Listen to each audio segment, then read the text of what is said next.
वो लड़का जो रात की शिफ्ट में एक पुराने मेडिकल स्टोर पे काम करता था। गांव की रातें वैसी ही होती थी, अंधेरी सुस्त हवा वाली। और बहुत सी ऐसी जगहें भी थी जहां आदमी को अपना ही साया अजीब लगने लगता था।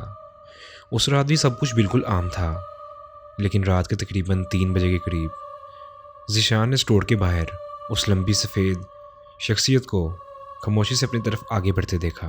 पहले उसे लगा कोई मुसाफिर होगा, लेकिन जैसे जैसे वो करीब आता गया उसकी झलक में कुछ ऐसा था जो किसी जिंदा इंसान से नहीं मिलती थी।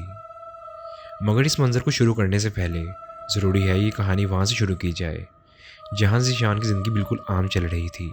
उसकी सीधी सादी सी फैमिली और वो पहला दिन जब उसने मेडिकल स्टोर की जॉब शुरू की थी। लेकिन स्टोरी शुरू करने से पहले मेरी आप सभी लोगों से गुजारिश है कि अगर आप लोगों को मेरी वीडियोस इंटरेस्टिंग लगती हैं तो वीडियो को लाजमी लाइक कर दिया करें और हमारे यूट्यूब चैनल को भी सब्सक्राइब कर लें और बेल आइकन पर भी क्लिक कर दें। इससे आपको मेरी आने वाली नेक्स्ट वीडियोस के नोटिफिकेशन मिलते रहेंगे। तो अब स्टोरी पे वापस आते हैं। ये कहानी पाकिस्तान के एक छोटे से गांव में रहने वाले लड़के की है जिसका नाम ज़ीशान है। ज़ीशान कहता है कि इस वक्त उसकी उम्र 37 साल है, लेकिन जिस वाक़े को वो याद करता है और उसने हमारे साथ शेयर किया है उस वक्त उसकी उम्र 23 साल थी। उसका बचपन बहुत ठीक गुजरा। वो एक बिल्कुल आम पाकिस्तानी की तरह गांव में रहता था जहां सब एक दूसरे को जानते थे। हर घर वाले को पता होता था कि दूसरे घर में क्या हो रहा है। ज़ीशान के घर में वो 4 बहन भाई थे। उसके 2 छोटे भाई थे, एक का नाम ज़ुबैर था और दूसरे का नाम फरहान, और एक बड़ी बहन भी थी जिसका नाम फ़ातिमा था। उसके अब्बू एक करीबी क्लिनिक पे कंपाउंडर थे और वो एक डॉक्टर के साथ काम करते थे और पूरा घर चलाने की कोशिश में लगे रहते थे। ज़ीशान की अम्मी सारा घर संभालती थी। रोज़ सुबह उठकर चूल्हा जलाती, नाश्ता बनाती और फिर पूरा दिन घर के कामों में मसरूफ़ रहती। ज़ीशान बचपन में थोड़ा शरारती था। अक्सर स्कूल में किसी न किसी से झगड़ा हो जाता था या दोस्तों के साथ खेलते खेलते लड़ाई हो जाती थी। घर जब आता तो उसके अब्बू कभी उसे प्यार से समझाते और कभी थोड़ी सख्ती से। ऐसे ही उसके दिन गुजरते रहे। ज़ीशान बड़ा हुआ, स्कूल ख़त्म हुआ, कॉलेज गया, फिर ग्रेजुएशन मुकम्मल की। लेकिन घर के हालात ऐसे थे कि उसके अब्बू पर पूरा बोझ नहीं डाला जा सकता था, इसलिए ज़ीशान को जल्दी से एक जॉब चाहिए थी। वो कहता था कि उसने गांव के करीबी शहर के बहुत सी जगहों पर दरख्वास्त दी है, लेकिन अभी तक कोई जवाब नहीं आया। वक्त गुजरता रहा और ज़ीशान का दिमाग उलझा हुआ रहता था। फिर एक शाम उसके अब्बू क्लिनिक से आए, थके हुए, लेकिन उनके चेहरे पर तसल्ली नज़र आ रही थी। ज़ीशान के अब्बू ने उसे अपने पास बुलाया और कहा, मेरे एक जानने वाले का मेडिकल स्टोर है, उसे रात की शिफ्ट के लिए किसी बंदे की ज़रूरत है। मैंने उनके साथ तुम्हारा जिक्र किया है, कल चलते हैं। ज़ीशान के हालात ऐसे थे कि उसने फ़ौरन हाँ कर दी। उसके लिए हलाल की नौकरी ही बहुत थी। अगली सुबह ज़ीशान के अब्बू ने उसे उठाया और कहा कि बेटा कपड़े पहन लो और तैयार हो जाओ। ज़ीशान अपनी अम्मी को बताकर उनसे दुआएं लेकर मेडिकल स्टोर की तरफ निकल पड़ा। रास्ते के दोनों तरफ सरसों के खेत थे जिन पर सुबह की ओस चमक रही थी। हल्की ठंडी हवा चल रही थी। क्लिनिक से थोड़ा आगे एक छोटी सी दुकान जैसे मेडिकल स्टोर था। उसके बोर्ड पर लिखा हुआ था Malik medical and general store, और उस दरवाजे के पास पीला बल्ब जल रहा था और उसके सामने ही एक बेंच पड़ी हुई थी। मेडिकल स्टोर का मालिक अंदर बैठा हुआ था। दरमियानी उम्र, गंदमी रंग, थोड़ी सी सख्ती, लेकिन आंखों में संजीदगी। मलिक साहब ने ज़ीशान को देखा और सीधी बात की, काम रात का है, शाम 6 से सुबह 6 तक। दिन में मैं होता हूँ, रात को बंदा चाहिए। तनख्वाह तुम्हें 15,000 मिलेगी।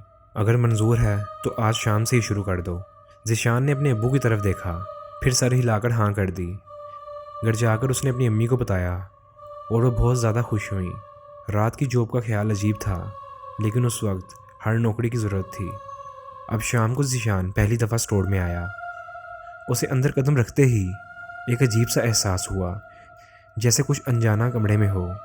लेकिन उसने खुद को समझाया कि नई जॉब है, ऐसा होता है। स्टोर थोड़ा छोटा था। आगे काउंटर था और पीछे 3 लकड़ी की अलमारियां थी जिनमें दवाइयां पड़ी हुई थी। मलिक साहब ने रात 8 बजे तक ज़ीशान को समझाया, दवाइयों के नाम बताए, फिर घर चले गए। अब ज़ीशान अकेला था उस मेडिकल स्टोर पे। 10 बजे तक 3 से 4 कस्टमर आए। एक बूढ़ी औरत जिसको नींद की गोली चाहिए थी, एक लड़के को चोट लगी थी और एक किसान अपनी बीवी के लिए बुखार की दवाई लेने आया था। 12 बजे के बाद खामोशी हो गई। रात मुश्किल से गुजर रही थी, आंखें बोझल थी। सुबह 6 बजे मलिक साहब आए। उन्होंने ज़िशान से उसका हालचाल पूछा और उसे घर भेज दिया। ज़िशान घर आकर सीधा सो गया। ये पहली रात थी और ऐसी बहुत सी रातें इसके बाद गुजरी। अब ज़िशान को उस मेडिकल स्टोर पर चंद महीने गुजर गए थे। ज़िशान रात का मुकम्मल इंचार्ज बन गया था। अब्बू फ़ख्र से कहते, बेटा तुम अच्छा कर रहे हो। अम्मी उसका रूटीन समझ गई थी। बहन फ़ातिमा हर रात थर्मस में चाय और कभी कभी पराठा रख देती। ज़िंदगी सीधी चल रही थी। हर शाम ज़िशान 6 बजे से पहले स्टोर पहुंच जाता, मलिक साहब को चाबी देता और चला जाता। वक्त के साथ साथ अब ज़िशान को दवाइयों का इतना इल्म हो चुका था कि लोग उस पर यकीन कर कर दवाई ले जाते थे। ज़िंदगी ऐसे ही गुजरती रही, लेकिन फिर वो रात आई जिसने सब कुछ बदल दिया। शाम 4 बजे ज़िशान की आंख खुली। अम्मी ने चाय रखी। ज़िशान चाय पीकर मेडिकल स्टोर के लिए तैयार होने लगा। उसने चादर अपने कंधे पर रखी और मेडिकल स्टोर की तरफ चला गया। ज़िशान जैसे ही स्टोर तक पहुंचा, मलिक साहब ने कुछ न्यूज़ स्लिप दिखाई और चले गए। 8 बजे तक कस्टमर आए। फिर 10 बजे के बाद रात हल्की हो गई। रात के 12 बजे जब ज़िशान चाय पी रहा था और खाना खा रहा था, ऐसे ही 1 बज गया। 1 के बाद पूरी तरह सन्नाटा था। पंखा चल रहा था और घड़ी टिक टिक टिक की आवाज़ कर रही थी। फिर तकरीबन 3 बजे के करीब अब वो लम्हा आया जिसने ज़िशान के दिल में खौफ भर दिया। हुआ कुछ यूँ था कि ज़िशान की नज़र काम करते हुए अचानक स्टोर के शीशे से बाहर सड़क पर पड़ी। बाहर सन्नाटा था, लेकिन दूर से कोई साया आता हुआ ज़िशान को नज़र आया। वो साया सफ़ेद, लंबा और सीधा था। पहले तो ज़िशान को लगा कि शायद वो कोई मुसाफिर होगा, लेकिन जैसे जैसे वो साया करीब आ रहा था, ज़िशान समझ चुका था कि उसकी चाल में आवाज़ नहीं है और उसके पाँव ज़मीन को छू भी नहीं रहे थे। वो स्टोर के बिल्कुल सामने आके रुक गया। सफ़ेद लिबास, सर पर सफ़ेद टोपी, लेकिन चेहरा अंधेरे में गायब था। ज़िशान के हाथ उसको देखकर थर्मस पर कांपने लगे। उसने आहिस्ता से झांका, वो आदमी हिल नहीं रहा था। फिर उसने धीरे धीरे गर्दन दाएं की तरफ की और फिर बाएं तरफ मोड़ी, जैसे वो किसी को ढूंढ रहा हो। फिर अचानक से वो चलकर दरवाजे तक आया। उसने हैंडल पकड़ा, स्टोर का दरवाज़ा खोला और अंदर आ गया। ज़िशान उसको देखकर जम गया। जब रोशनी उसके चेहरे पर पड़ी, ज़िशान की सांसें रुक गईं। चेहरा उसका ऐसा था कि ना आंखें थी, ना नाक, ना होंठ, सिर्फ एक सफ़ेद, खाली और सादा वजूद था। वो काउंटर के सामने खड़ा रहा और कुछ बोला नहीं। ज़िशान ने टूटे हुए अल्फाज में हल्कलाते हुए बोला, जी जनाब, दवाई चाहिए आपको? ज़िशान के यह कहने पर उसको कोई जवाब नहीं मिला। फिर उस अजनबी ने जेब से एक कागज़ निकाला और काउंटर पर रख दिया। कागज़ पर कुछ अजीब सा लिखा हुआ था। जब ज़िशान गौर से उस कागज़ पर लिखी हुई लिखाई पढ़ रहा था और गौर से देखने पर ज़िशान को कागज़ की लिखी हुई लिखाई समझ नहीं आई, तो उसकी नज़र कागज़ से जब हटी तो जब उसने देखा तो वो वजूद अब दुकान में नहीं था। ज़िशान काउंटर से निकलकर स्टोर के बाहर गर्दन निकालकर देखने लगा तो वो वजूद अब दूर दूर तक नहीं था। स्टोर में खामोशी पड़ गई थी। फिर कुछ लम्हे बाद स्टोर के अंदर सांस जैसी आहट सुनाई देने लगी। दुकान में पड़ा हुआ सामान, कभी दवाइयाँ, कभी बोतल, खुद ब खुद गिर जाती और जैसे ज़िशान झुककर उस बोतल को उठाकर खड़ा होने लगा, जो मंज़र उसके सामने था वो देखकर उसका दिल बंद हो गया। वो शख्स काउंटर के पीछे उसके बिल्कुल सामने खड़ा था और एक अजीब नज़रों से ज़िशान की तरफ देखी जा रहा था। ज़िशान उसको देखकर डर गया। वो चीखना चाहता था, लेकिन उसकी आवाज़ ही नहीं निकल रही थी।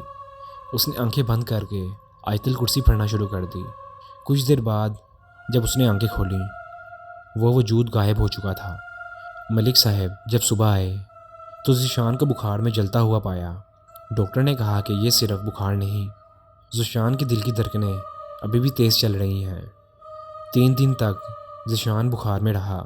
उसकी हिम्मत नहीं थी कि वो अपने घर वालों को उस बारे में बता सके। जब वो मुकम्मल तौर पर ठीक हो गया था तो उसने वापस स्टोर पर नहीं जाना चाहा और अपने घर वालों को इस बारे में सब कुछ बता दिया। कुछ हफ्तों बाद मलिक साहब ने भी स्टोर बंद कर दिया और लोगों को वजह कभी नहीं बताई। बस इतना कहा, रात को यहाँ कुछ होता है, और सिर्फ ज़िशान के साथ नहीं, मैंने भी सुना है। ज़िशान कहता है वो अजनबी ना जिन लगता था ना इंसान, कुछ और ही था। तो आज की स्टोरी में सिर्फ इतना ही। अगर आपको ये वीडियो अच्छी लगी है, इस वीडियो को लाइक करें और शेयर करें, और हमारे यूट्यूब चैनल को जाकर सब्सक्राइब करें और बेल आइकन भी क्लिक करें। इससे आपको मेरी आने वाली नेक्स्ट वीडियोस के नोटिफिकेशन मिलते रहेंगे। मैं मिलता हूँ आपको एक नेक्स्ट वीडियो में। तब तक के लिए अल्लाह हाफिज़।